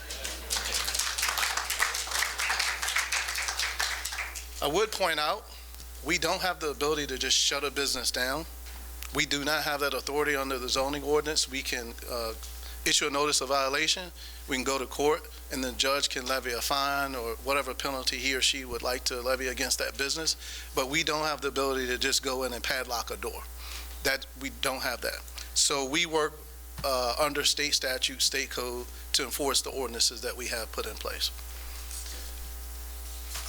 Some of our challenges, these are bad actors, so they will find loopholes. They will create new products, they'll find new things to put on the shelf, and we will constantly update our ordinances and our codes to address them. This is a marathon, not a sprint. Our work it takes some time, but once we get there, we get there. But it does take some time because we have to build our case and go through the legal process. Just because they break the law doesn't mean we get the ability to break the law. So we have to follow the law to take care of them. There are grandfathered businesses. We talked about the 68 stores that were in existence before the ordinances were approved. Those stores are grandfathered, so they do not have to meet the new requirements if the ordinance was adopted after they were already in existence. And then new products will require a new regulation. I talked about that a little bit. All right, that concludes my presentation. I'm happy to answer any questions you may have. Ben, come on up here. Yes, if you all could come to the microphone for the folks online, we'd appreciate it. Well done. I'm glad I didn't talk any longer than I did. I'm going to try to make this quick because that is a pet peeve of mine, the vapes and tobacco stores. I attended a county board meeting last year or year before in reference to that because in my neighborhood where I live off of 9 Mile Road, I counted from Airport Drive to Laburnum at least 10 or 11 vape stores. It's like every block has a tobacco and vape store. And what's so crazy about it, they had put one out there off of Fairfield Middle School called a Village Vape Tobacco and Vape Store. And at Fairfield Middle School, they have a track, baseball, basketball, new basketball court, and you see maybe on the weekend 200 or 300 kids out there. I mean, the track is busy. It's really a busy area for the children, especially 17 and under. And from my understanding, they have been going over there and able to buy things. And I was coming out of Target, and it was 2 little kids. One was 11 and one was 12, and they was vaping. And I was like, I turned around, I said, where did you get the vape from? And they informed me that they just got it. So I said, look, give me the vape. Do you know what kind of harm it's bringing to your body? I said, and I asked him his age. He told me he was 11. So I said, well, do you like playing basketball or football? He stated yes. I said, well, do you know what kind of harm is going to come to your body? And, so I said, give me the vape. But he ended up throwing it up in the air and it cracked and it burst, right? Because a lot of people don't know these vape stores got stuff like fentanyl. It's coming from China. It didn't come from no Venezuela or anything like that.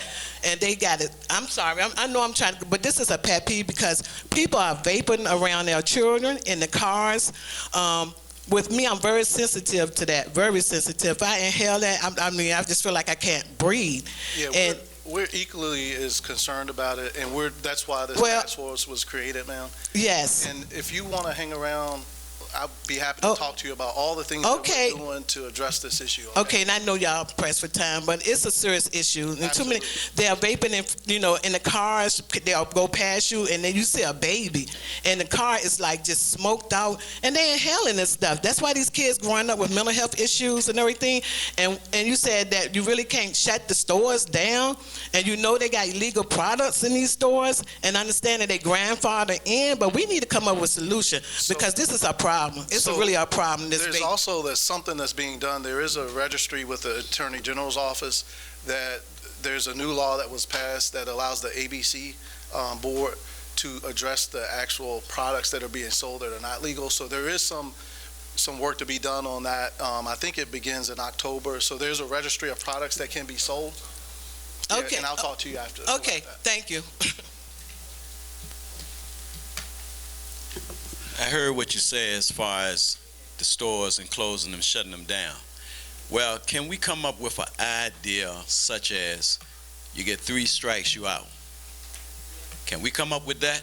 Because violation after violation, they pay the fine. Violation after violation, they pay the fine. Violation after violation, they pay the fine. Let's give 3 strikes.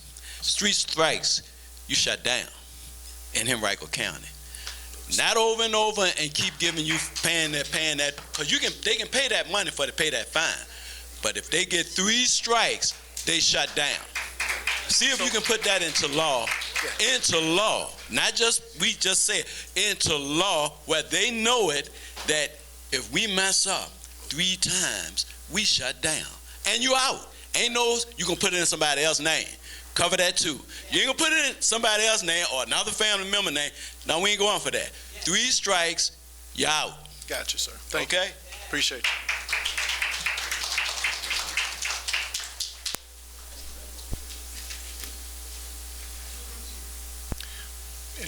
Any other questions regarding that?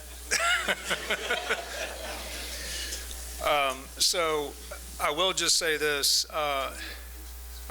I'm sorry. I'm Doug Barker, the Deputy Chief of Police, and I'm assigned to this task force for the recreational substance stores.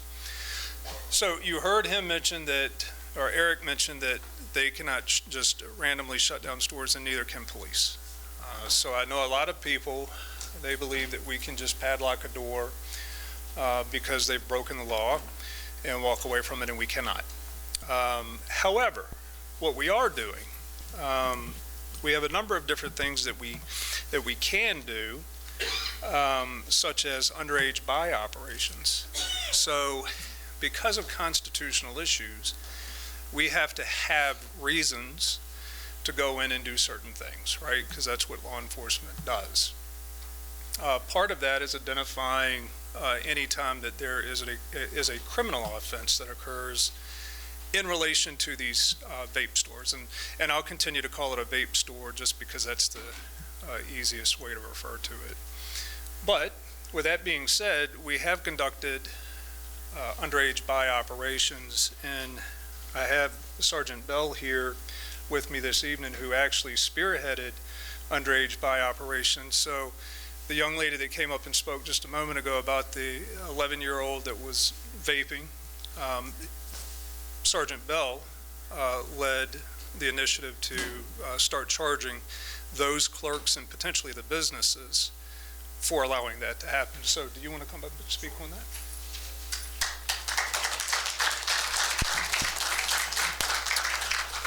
Yeah, thank you. Like Chief Barker mentioned, my name's Robbie Bell. I'm a sergeant with Community Policing, and I'm part of the Vape Shop Task Force. And my role in the task force is to coordinate and plan and implement underage buy operations.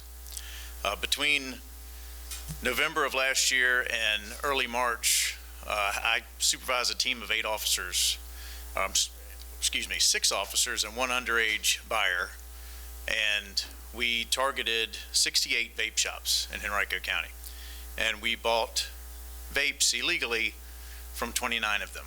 And when I say illegally, I used an 18-year-old buyer. Thank you, Julian. I use a Parks and Rec part-time seasonal employee.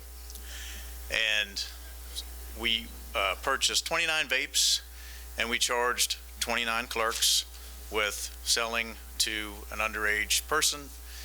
And I'm happy to report that we have a 100% conviction rate in Henrico Court.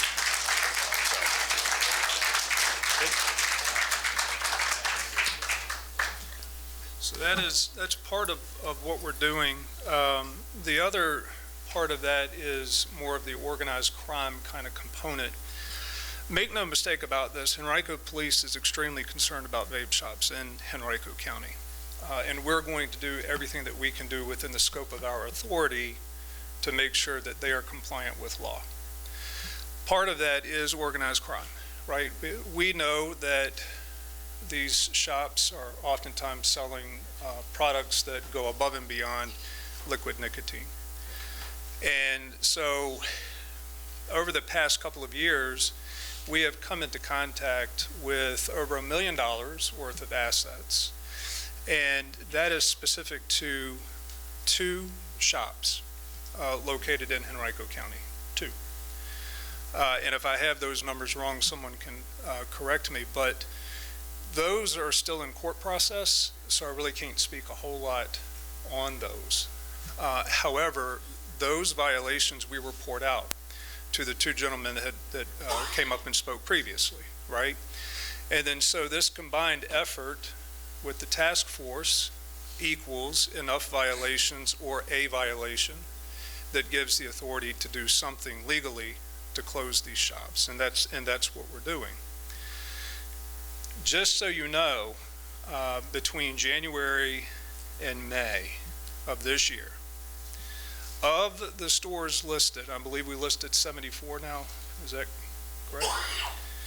There were 31 incidents at all but 22 of those locations, 31 incidents. When you're looking at big box retail, okay, 31 shoplifters, okay, all right, we come to expect that, right? We don't like it, and we're going to do something about it, but that's more palatable than saying we have 31 incidents over 74 of these vape shops that are located in Henrico County, and we're going to do something about that. And that's not saying that all of these stores have done something wrong, because a lot of times they're attracting the crime. And what I mean by that is you'll see sometimes these vape stores become victims of robberies, right? And case in point, just not long ago, maybe within the last couple of weeks, someone goes in to rob one of these vape stores looking for marijuana. And that's what the robbery was about. It's, I want the marijuana. And the clerk, of course, said, we don't sell the marijuana. So, and that's how this thing became a criminal offense for us to have to deal with. And why does that matter to you? You're the residents of Henrico County. Part 1 crimes matter. This all attributes to Part 1 crimes in Henrico County, which it's our mission to make sure that our Part 1 crimes stay low, right? We'd like to terminate the Part 1 crimes, but we live in a society with people, so we know we're not going to be able to terminate all Part 1 crime, but we do want to keep it low. This is part of doing that. We're trying to correct the crime generators, and in this particular case, a lot of these stores are generating the crime. So I don't have a whole lot more to add other than what Mr. Blankenship and Mr. Lebo spoke about in terms of the permitting and the revitalization piece of it. But if you have any questions for me, I'm happy to answer them. All right, thank you. Thank you, Lieutenant Colonel. Listen, give me a few more minutes. We're coming down to the end. We have two important presenters to come. I'm excited to probably announce for the first time publicly. Come on up here, Chief.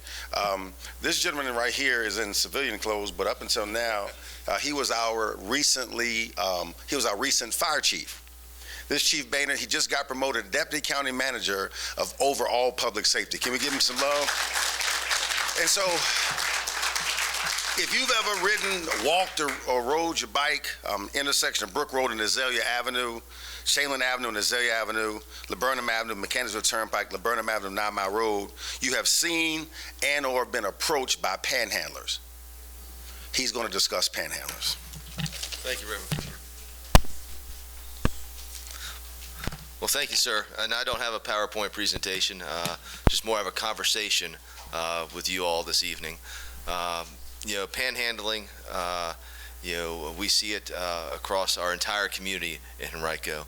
And Reverend Cooper wanted us to speak specifically about those areas of concern. I'd even add another one to his district coming off 95 onto 301 North. That's a very regular spot there, too. I think almost more regular than Azalea and Brook.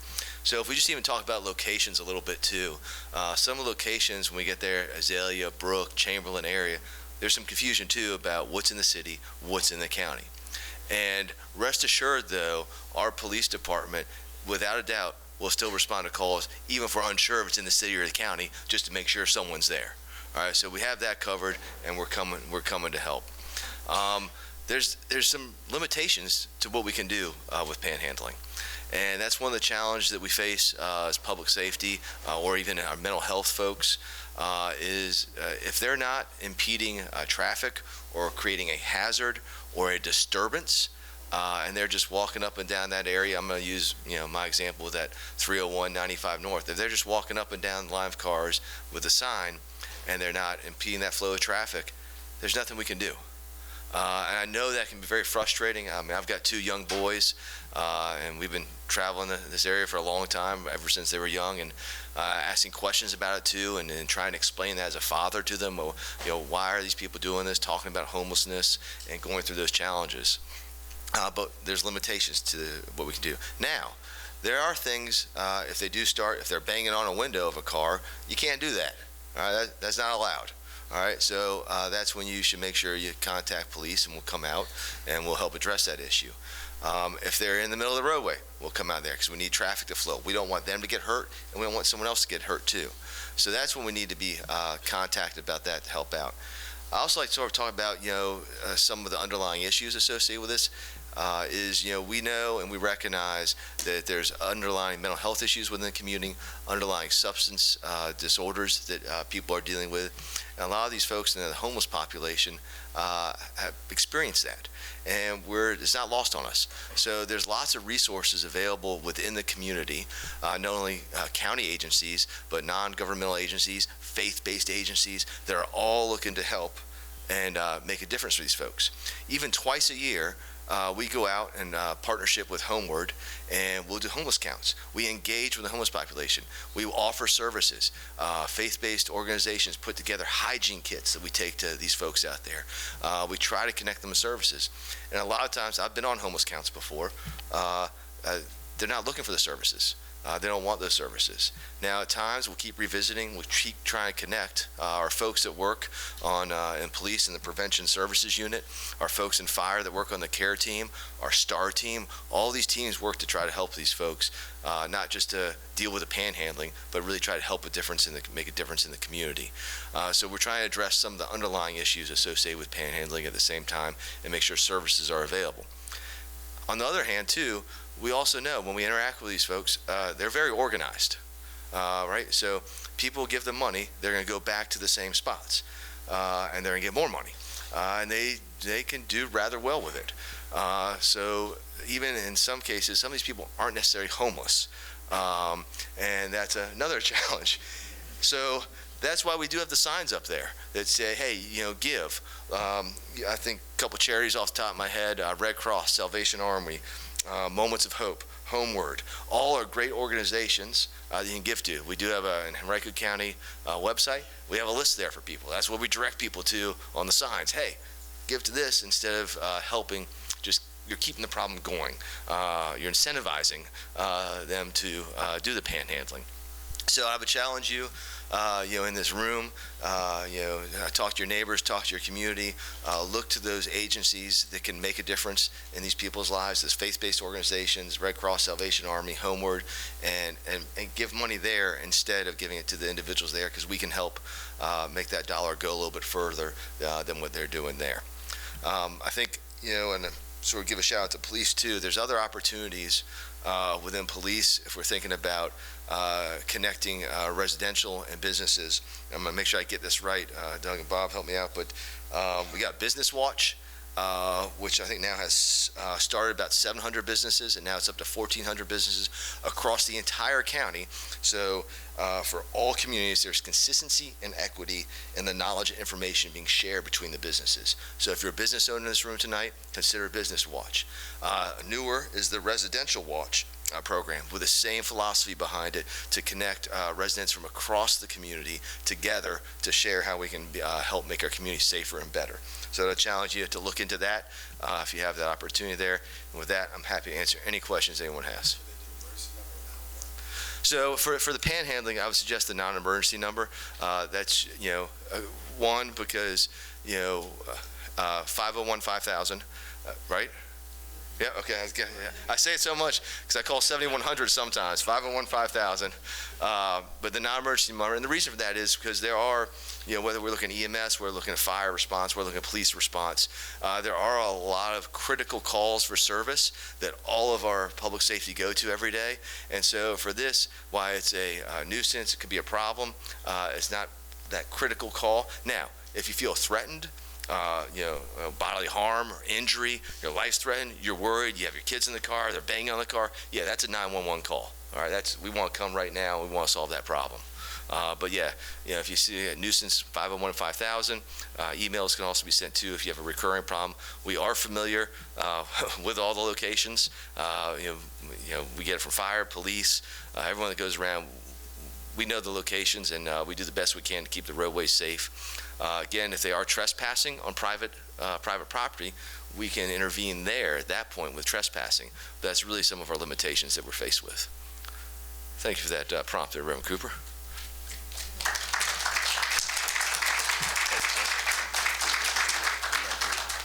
All right, last but certainly not least, I want to bring to the podium our Vice Chairman of our school board, representing the Fairfield District, Mr. Ryan Young, who I had the precious privilege of attending 5 graduations with.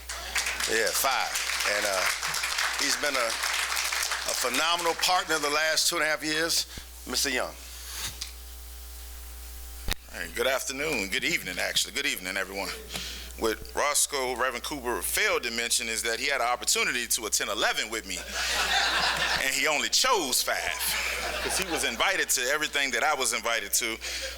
But I just want to thank Reverend Cooper for inviting me. I think this may be our 10th or 11th one now. I've been a part of every single one of them, so I want to thank Reverend Cooper there. But meetings like this, we always enjoy. I know you all enjoy the school portion of this. The beauty of sitting in the back is I can watch all of y'all heads sort of do one of these every now and again. So I'll try to be as brief as possible tonight. Let's see if we got this. So the first thing, I'm incredibly excited to share an update on the landmark project for our community, the new Fairfield area elementary school. This state-of-the-art facility is a direct result of funding as part of the 2022 initiative approved by our voters. So this is the new Fairfield area elementary school. This is the front elevation. On the next slide right here, this would be the site. It's going to be 23.3 acre site to the northwest area of the Fairfield Magisterial District.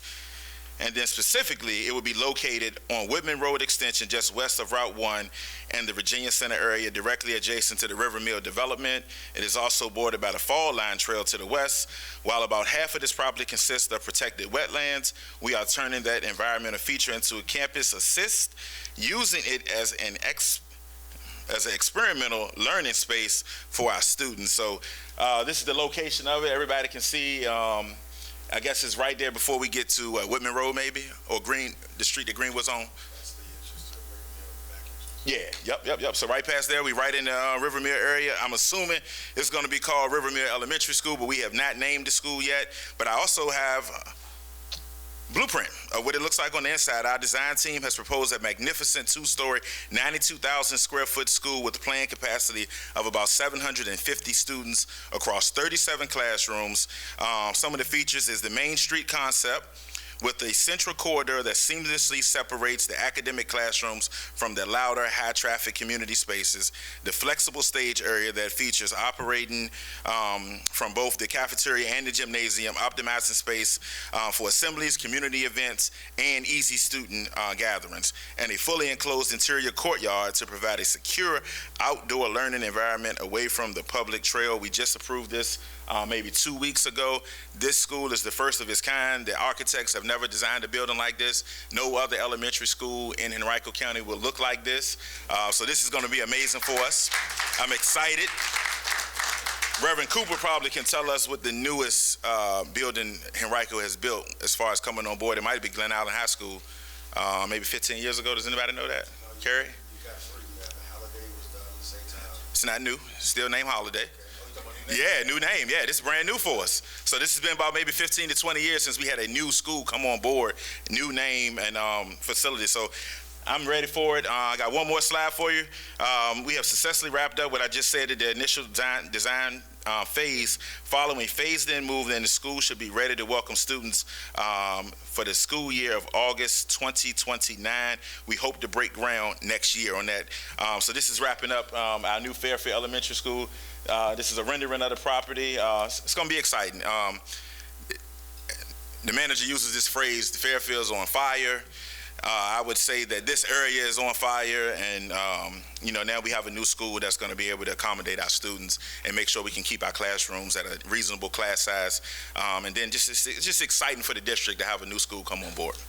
All right, now let's switch to some academics. That's what I'm here for tonight. Henrico Schools, everything we do from investing in new school buildings to teaching and learning are grounded in our strategic plan journey to 2030.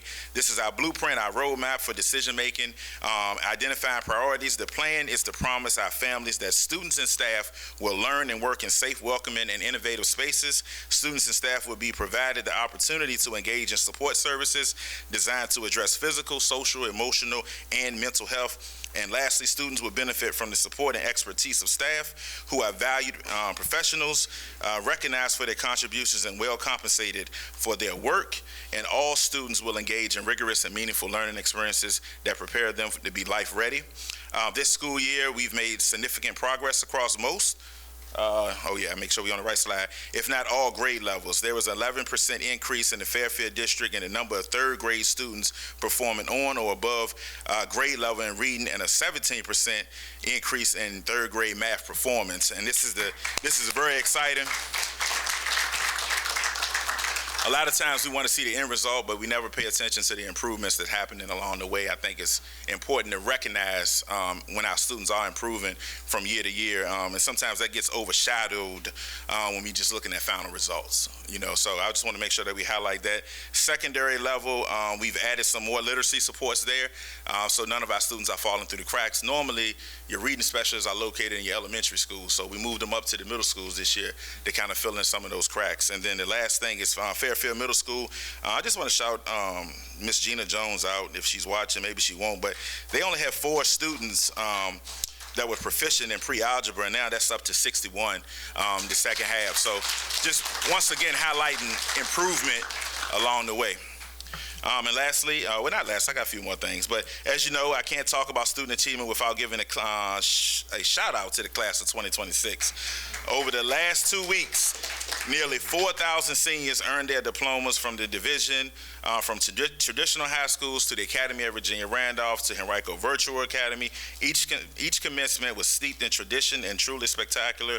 Not every graduate's path was the same, but it was meaningful. At Henrico High School, graduation Friday night, I had the honor of declaring our senior graduates and celebrate them along with Reverend Cooper. And I don't know where this is going to take us, but I'm going to actually skip past this in the interest of time, but we did have an exciting time. As you can see, some of our graduates coming in. I had some words there from Reverend Cooper, but, you know, we don't have no sound. Do we have sound? I don't think we have sound, so. Read my lips and tell me what I said. More importantly, let's put it back on me.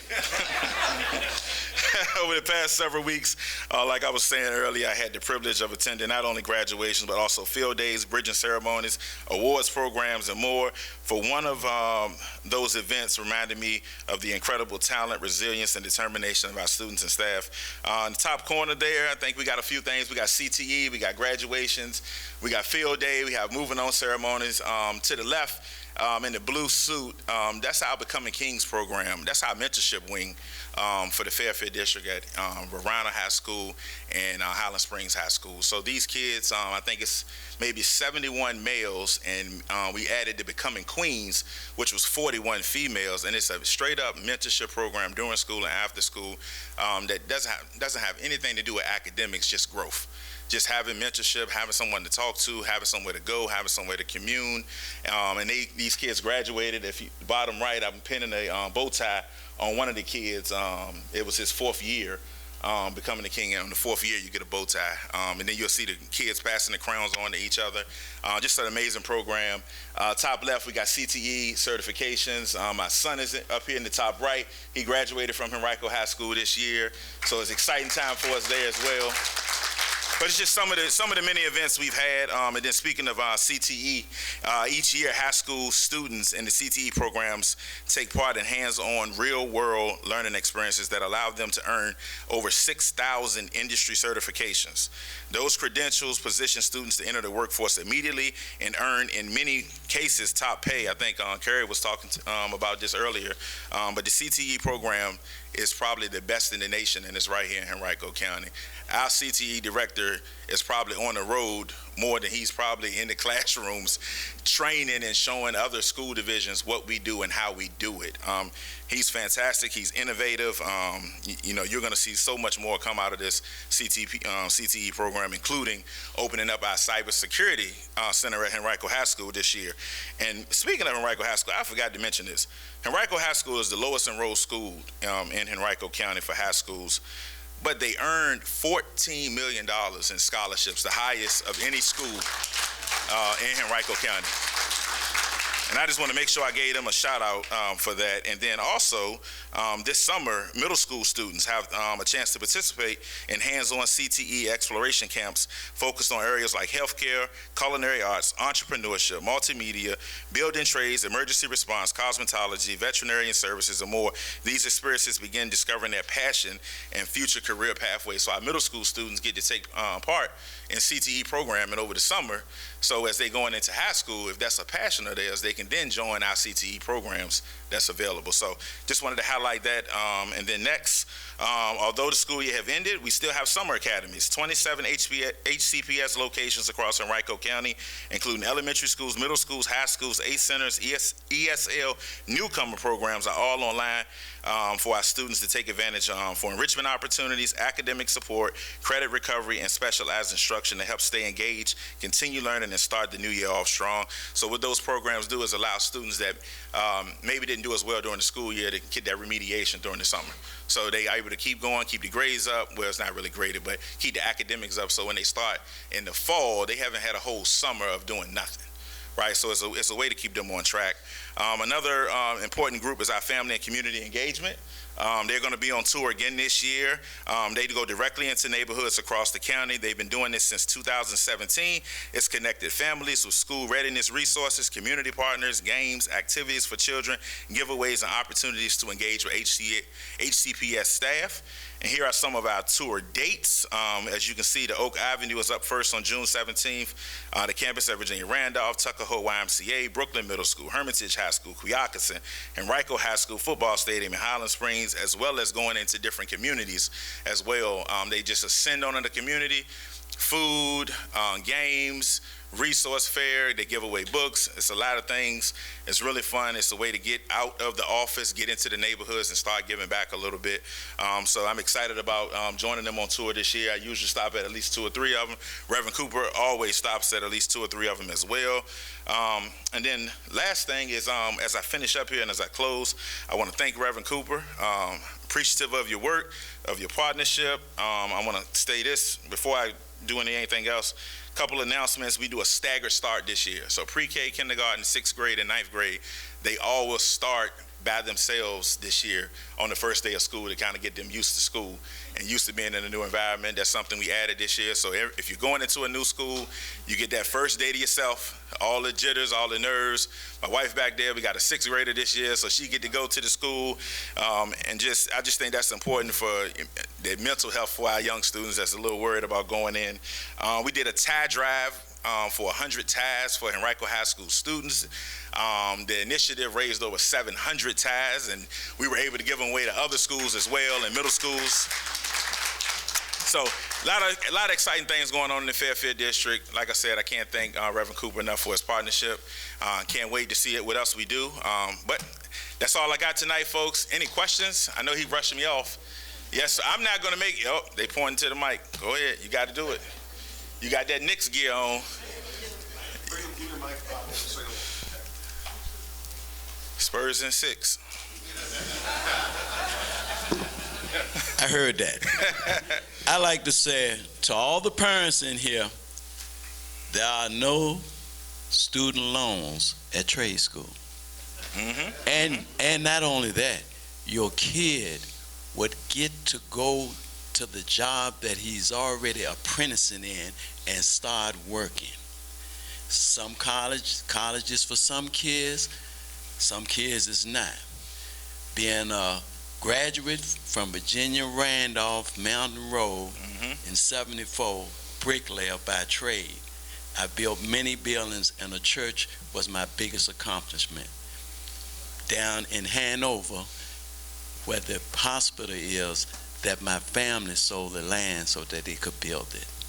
I just want to put that out there to let you know there are no student loans in trade school. Thank you. That's right. Yeah, that's good. Our 3 E's is employed, enlisted, or enrolled. So, we can't speak enough about our trade. My dad's a bricklayer by trade as well, own construction company. I refused to go that route, so I went to school. But it's important that we do have that as an option for all of our students. And you can come out as a master brick mason out of the CTE program for free. For free. All right, Reverend Cooper, I'm done. Thank you, sir. Well, I'm grateful for everyone who stayed back. Listen, our staff are here to answer questions if you have any additional questions. I just want to put this in your ear. We are in the process of reviewing our Henrico Next Together Forward tomorrow. It's our comprehensive plan for 2045. And so tonight there was an event that was held in Deep Run Recreation Center to go over that open house meeting where you can look at the plan, you can discuss it with staff, you can give your input, because we want participation, we want transparency, and we want you to be a part of this process. This is going to be our plan that determines our land use for until 2045. So our next one is going to be Thursday, June the 4th at Eastern Henrico Recreation Center, 1440 North Laburnum Avenue. That's going to be Thursday, June the 4th of this week. And so we just want to invite you out to that. So listen, thank you all so much for being here tonight. Listen, have a great night. Everybody get home safely. Thank you all for coming tonight.